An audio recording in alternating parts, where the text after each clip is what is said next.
Merci. Donc, je vais essayer de revenir un petit peu sur ces questions-là. Moi, ce qui me questionne, en fait, c'est deux choses. D'abord, qu'est-ce qui fait rupture du point de vue des parcours des élèves dans cette période-là très brutale? Et puis la deuxième question, c'est finalement avec la mise en place de cette école et donc des dispositifs qui sont prévus, quel type d'individus on va former et quels effets psychologiques et sociaux ça peut avoir. Alors, moi, je prends le parti étant psychologue, hein, d'une psychologue de l'éducation nationale. Donc, voilà, je vais essayer quand même d'articuler les deux. Il me semble, ça a été évoqué à la fois par Gwen et par Paul tout à l'heure, qu'il y a deux changements majeurs, hein, c'est-à-dire le premier, je le situerais dans le fait d'abandonner en fait ce qui a constitué depuis 60 ans un discours en fait hein, sur les parcours des élèves et sur la promotion sociale qui visait à considérer que finalement les formations, l'élévation du niveau de qualification était une chance pour l'économie. C'était un moyen de répondre aux besoins économiques et sociaux. Il me semble que là, avec les réformes qui sont mises en place, on abandonne clairement ce type de discours. Alors ça a commencé, ça a été dit par Parcoursup, hein, qui quand même instaurait une sélection déguisée certes, mais réelle pour l'entrée dans le supérieur, qui se prolonge dans l'université, puisque vous avez maintenant les parcours Mon Master, hein, qui trient aussi les élèves à l'entrée en master. Et donc là, la dernière, un des derniers éléments du puzzle, puisque tu as présenté l'école primaire, c'est le collège. Et c'est peut-être la raison pour laquelle, effectivement, on se retrouve avec davantage de forces syndicales qui suivent la FSU. Parce que ce discours du mérite qui a été ensuite complété par Chevènement en 1986 hein, sur l'égalité des chances, c'est quand même une petite musique qui marche dans l'école, hein, c'est-à-dire avec l'idée que si on est méritant, si on y met du sien, on peut franchir en fait toutes les étapes du système éducatif. Hein. J'ai en tête hein, l'organigramme de l'ONICEP, quoi, avec l'ensemble des filières.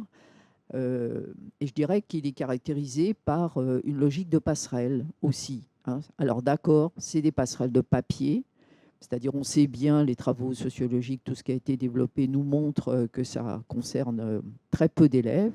Mais théoriquement, on peut passer du CAP jusqu'à la licence pro, quoi, à condition d'être méritant et de fournir tous les efforts qui sont demandés. Donc le système, il est légitimé en fait hein, par ces discours, même si on n'est pas dupe. Ça a été dit, je ne reviens pas dessus pour ne pas allonger, mais enfin même après le collège unique, il y a eu maintien de tout un tas de classes spécifiques qui étaient destinées à accueillir principalement les enfants de milieux populaires, où les programmes n'étaient pas exactement les mêmes et où le contact avec le milieu professionnel était renforcé à partir de la classe de quatrième.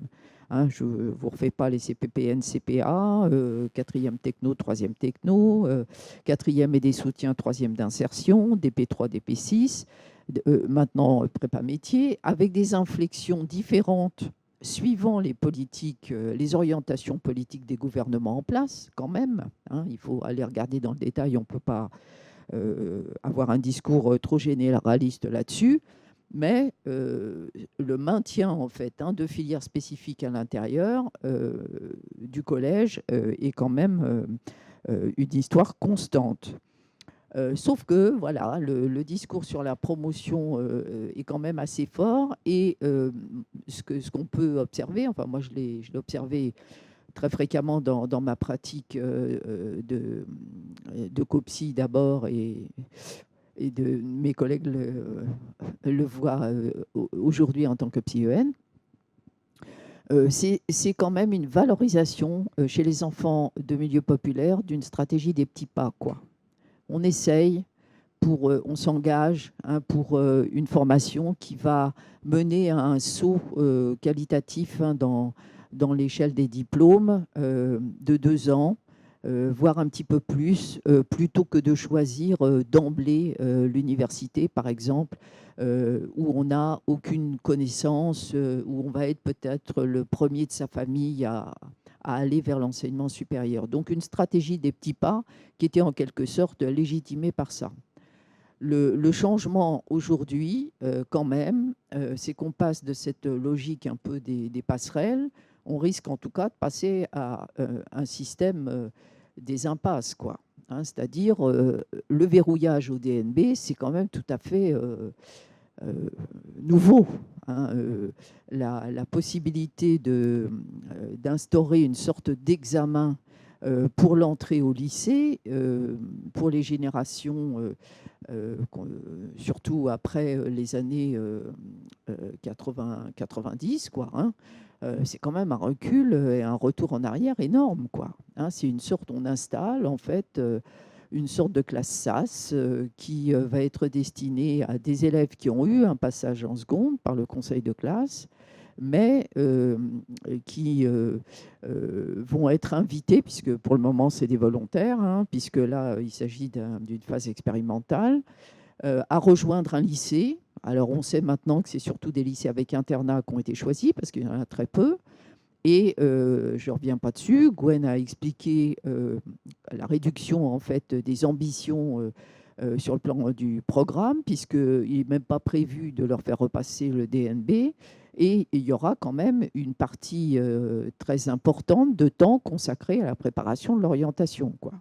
Et d'ailleurs, il y a des collègues dans certains lycées actuellement qui refusent de respecter ces horaires-là, hein, qui ne veulent pas consacrer 7 heures à la préparation du projet d'orientation sur les enseignements qui sont prévus. Donc là-dessus, je pense que c'est déjà un élément, et ça a été dit précédemment aussi. Maintenant, le ministère l'assume, quoi. Hein, c'est-à-dire, on est dans un rapport où on ne mise plus sur la formation et développement des qualifications pour développer l'économie.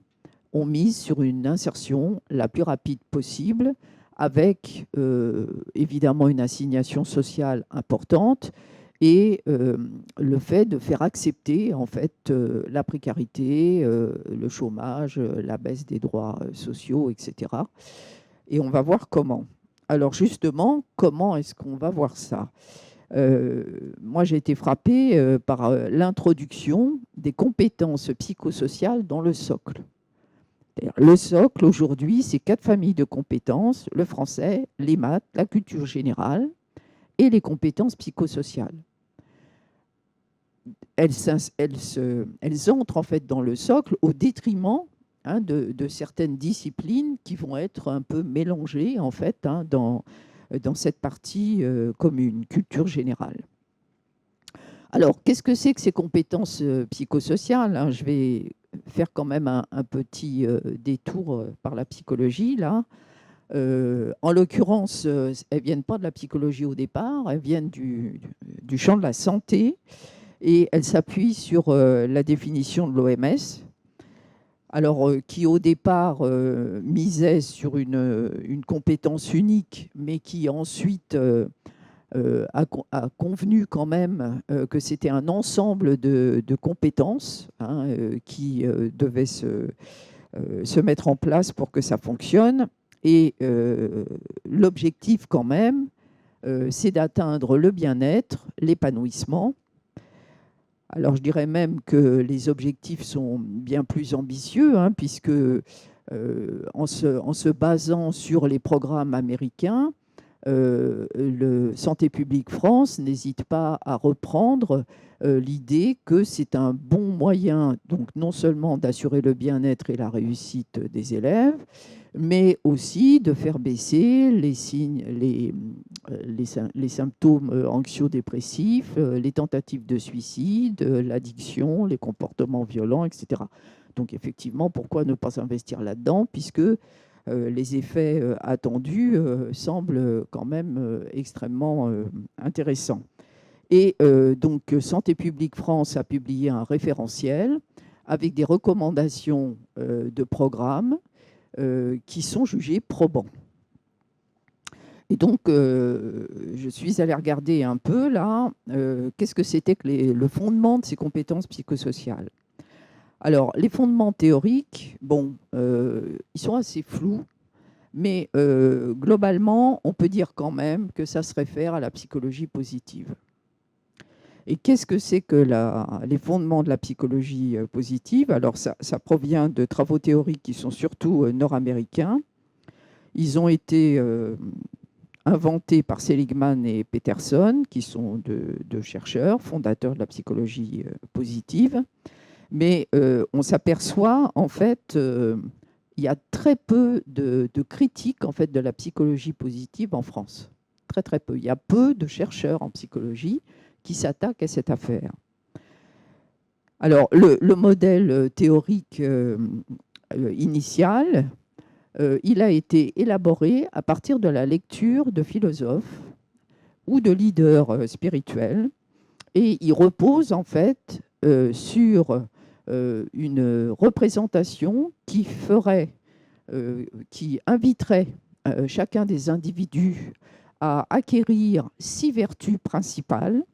Alors, ces vertus principales, je vous les cite rapidement quand même, hein, c'est le courage, la sagesse, la transcendance, l'humanité, la justice. Et à chacune de ces vertus correspondraient des forces de caractère. Et ces forces de caractère, il faudrait les exercer quotidiennement pour arriver à la vertu. Vous voyez tout de suite l'intérêt des programmes, hein, puisqu'on va donner des exercices pour améliorer ces forces de caractère. Et donc, il y a eu quand même un professeur de psychologie belge qui s'est lancé donc, dans une reprise de ces travaux. Et donc, si on fait une analyse statistique à partir des questionnaires qui sont donnés par ces chercheurs, on se rend compte, en fait, qu'on ne retrouve pas les 6 facteurs qui ont été élaborés à partir d'une représentation et de travaux de philosophes. Hein. On ne retrouve pas statistiquement l'existence de ces 6 facteurs et on ne retrouve pas non plus les forces de caractère qui se répartissent de manière un peu différente, en tout cas qui ne correspondent pas à une seule vertu. Donc, c'est quand même un peu embêtant parce qu'une bonne partie des programmes qui sont mis en œuvre et qui sont validés reposent sur cette idée qu'il faut travailler ces forces de caractère pour pouvoir développer, en fait, accéder au bien-être et on verra tout à l'heure à la résilience. Alors, ça ne marche pas parce que le modèle n'est pas vérifié. Deuxièmement, ça ne marche pas parce qu'il y a nombreux biais dans l'apprentissage, dans l'échantillonnage, pardon, et ce qui est mis en évidence dans d'autres travaux, par exemple, je vous invite à regarder le bilan d'énergie jeune, hein, qui est présenté comme étant un grand succès, avec des résultats très significatifs. Quand on regarde dans le détail, il n'en est rien. Mais ce qui est quand même intéressant, alors, il n'y a pas non plus de travaux d'évaluation sur les applications pratiques, hein. Très, très peu. Et donc, ce qui est quand même étonnant, c'est ce développement des compétences psychosociales et de la psychologie positive, alors que sur le plan scientifique, c'est quand même si on regarde la psychologie du côté de ces évaluations scientifiques, c'est quand même un petit peu léger. Et pourtant, la psychologie positive, elle vend bien, elle a pignon sur rue. Donc, comment est-ce qu'on peut expliquer ça? Alors, regardons un petit peu déjà la mise en œuvre quand même. Il faut être attentif au fait que tout ce qui concerne l'école est impacté par la circulaire interministérielle du 19 août 2022 qui vise à mettre en place des compétences psychosociales partout. Tous les ministères sont concernés, tous les ministères sont cités, dont l'Éducation nationale.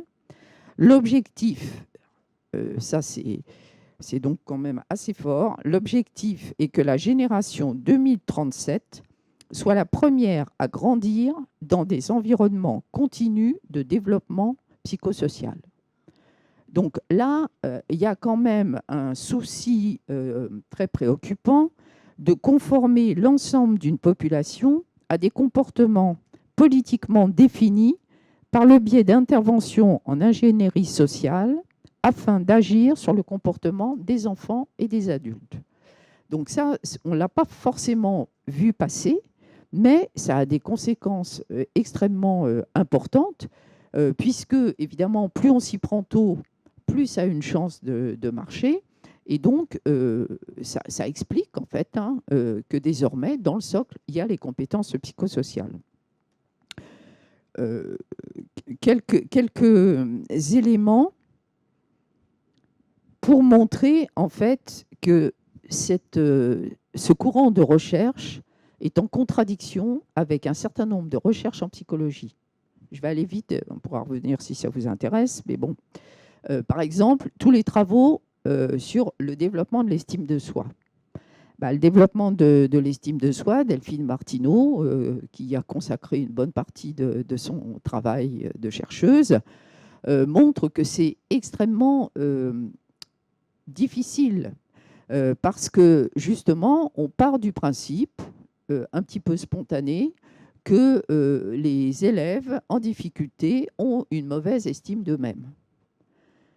Si on étudie ça de manière un peu plus scientifique, on voit qu'il n'en est rien, tout simplement parce que les élèves en difficulté développent tout un tas de stratégies de défense, de protection de l'image de soi, par différents mécanismes, je pourrais développer, mais on n'a pas le temps, et que, en fait, renforcer des ateliers de développement de l'estime de soi va renforcer, au contraire, des attitudes qui ne favorisent pas du tout la réussite scolaire. Et que, au lieu de faire ça, on ferait mieux de s'intéresser à la mise en place de pédagogie coopérative, etc. Voilà. Mais c'est quand même les ateliers de développement de l'estime de soi, il y en a partout, proposés par tout un tas d'organismes, d'associations, etc. Deuxième élément, la régulation des émotions. Et l'intérêt porté aux émotions négatives. La psychologie positive, par définition, s'intéresse aux émotions positives. Donc, il faut chercher des émotions positives qui vont, des situations positives, pardon, qui vont développer en fait ces émotions. Et donc, on pense qu'il y aura un lien qui se créera. Donc, si vous avez bien aimé tel exercice de maths, du coup, ça va provoquer de l'appétence pour faire de nouveaux exercices de maths. Dans la réalité, c'est rare quand même que ça fonctionne comme ça. Et puis en plus, c'est quand même assez contradictoire avec ce que nous apprend la psychologie. Alors moi, je suis quand même assez frappée de voir que tous ces braves gens qui nous proposent tout un tas de trucs sur les émotions, ils ne font jamais référence à Vallon. On ne fait non plus jamais référence à Vygotsky. Et que l'idée, en fait, de rechercher des situations positives, ça peut aussi maintenir dans une zone du connu, je n'irai pas jusqu'à dire dans une zone de confort, mais enfin, on parlait de répétition tout à l'heure. C'est vrai que les élèves de milieu populaire, quand on les met dans des ateliers de rémédiation, ils aiment bien quand c'est des exercices qui se répètent. Parce que pour certains élèves, ça rassure. C'est quelque chose qu'on connaît, qu'on a déjà fait. Oh là là. Bon, alors, dernière chose, le modèle d'éducation parentale. Là, c'est Briffaut, qui est un sociologue CNRS, qui s'est fâché avec Santé publique France parce qu'on lui demandait de valider un programme issu de travaux nord-américains. Bon, il a dit que ça n'avait aucune valeur et que les conseils donnés aux parents étaient risqués pour l'évolution psychologique des enfants. Et donc, du coup, voilà, ils n'ont pas publié ces travaux. Donc, dernière chose, d'où vient cet engouement des pouvoirs publics pour les compétences psychosociales? Eh bien, il faut aller regarder du côté de l'économie. Je ne sais pas si vous avez remarqué, mais il y a beaucoup d'économistes qui qui ont parlé à la rentrée scolaire, hein, de ce qu'il faudrait pour que le système marche mieux. Et il y a plusieurs notes qui ont été publiées par le Conseil d'analyse économique qui misent sur les compétences psychosociales pour augmenter la productivité. Donc, vous voyez, hein, que ce relais, quel type d'individus on va former? Des individus qui sont adaptables à tout, qui acceptent les logiques du marché, qui acceptent une culture du renoncement par rapport à la culture de l'appropriation des savoirs et de la découverte de nouveaux objets culturels. Je voulais développer 2 exemples, je vais juste les citer, d'utilisation en fait d'appui sur la culture pour réussir justement à faire rentrer certains élèves dans les apprentissages et pour aborder la question de la découverte du travail. Un, c'est les ateliers mis en place par Boimard, Serge Boimard, hein, qui sont des ateliers de médiation culturelle et qui s'appuient sur la mythologie, je ne développe pas. Et un deuxième, c'est ce que certains psychologues de l'éducation nationale, comme moi, ont mis en place sur l'approche culturaliste de l'orientation et l'appui sur les œuvres littéraires, cinématographiques, scientifiques et techniques, etc., pour donner une épaisseur psychologique et sociale au travail. Qu'est-ce que c'est que travailler? Qu'est-ce qui fait en fait que les adultes travaillent? Et pour les adolescents qui vont rentrer dans le monde des adultes, c'est évidemment une autre manière complète, hein, de voir les choses. Mais bon, malheureusement, je n'ai pas le temps. Voilà, merci.